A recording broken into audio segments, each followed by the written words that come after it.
माजी आमदार संजय बाबा घाटगे यांनी नुकताच मुंबई भाजप पक्षात प्रवेश केलाय।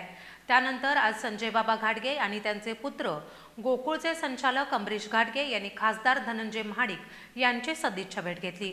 यावेळी त्यांनी कागल तालुक्यात भाजप रुजवण्यासाठी प्रयत्न करण्याची ग्वाही दिली आहे।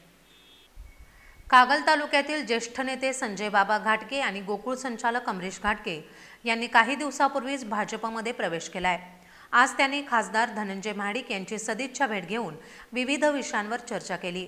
भाजप हा केडर बेस आणि शिस्तबद्ध पक्ष असून राज्यात आणि केंद्रात दोन्हीकडे भाजपची सत्ता आहे। अशावेळी पक्षाची ध्येय धोरणं आणि सरकारच्या विकासाच्या योजना सर्वसामान्य जनतेपर्यंत जाण्यासाठी प्रयत्न करावेत असं आवाहन खासदार महाडिक यांनी केले। त्याला माजी आमदार संजय बाबा घाटगे यांनी सकारात्मक प्रतिसाद दिलाय। कागल तालुक्यात भाजप पक्ष वाढीसाठी पूर्ण ताकदीनं काम करू।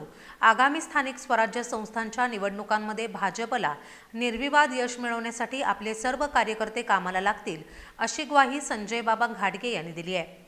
तसंच महायुती म्हणून यापुढे तालुक्यातील सर्व कार्यकर्त्यांना सोबत घेऊन काम करणार असल्याचं घाटगे यांनी सांगितलं। यावेळी भाजपचे जिल्हाध्यक्ष नाथाजी पाटील, रणजित मुडूक, शिवाले उपस्थित होते।